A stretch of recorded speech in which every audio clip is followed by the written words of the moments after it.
There is something about water that slows the mind. Maybe it is the way light catches the surface of a pond on a still morning, breaking into soft, shifting reflections across the lily pads. Maybe it is the sound a waterfall makes as it finds its way over stone, steady and unhurried, filling the air around it without effort. Whatever the reason, the moment you sit beside a well-tended outdoor pond, something in you settles. A garden pond is a living landscape held in earth and stone.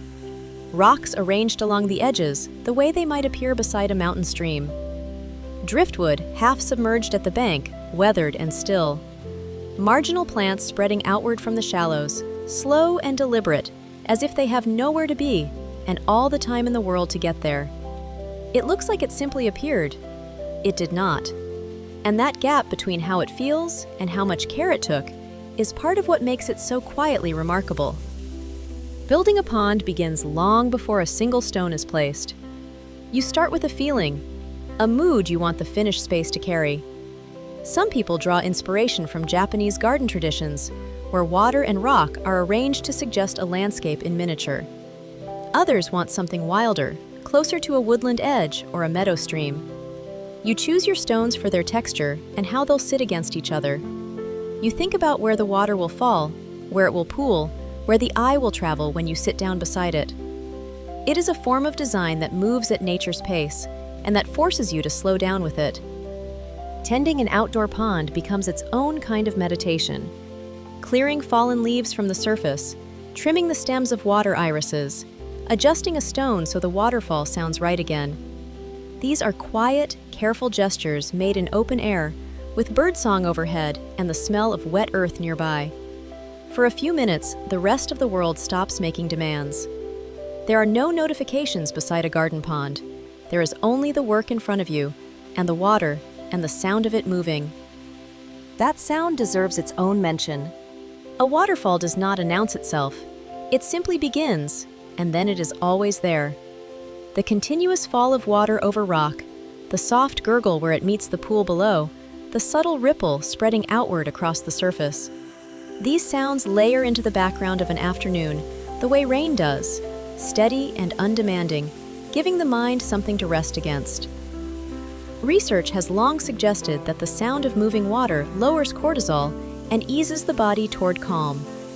Anyone who has spent an hour beside a garden waterfall would not find that surprising. Then there are the creatures, not placed there, but arrived.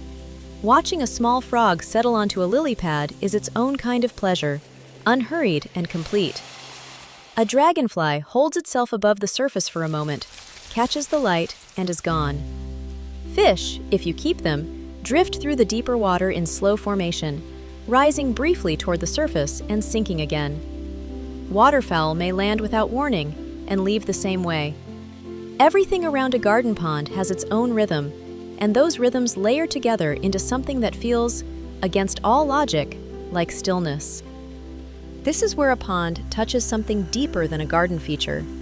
It is a genuine piece of the natural world, brought into the space where you live.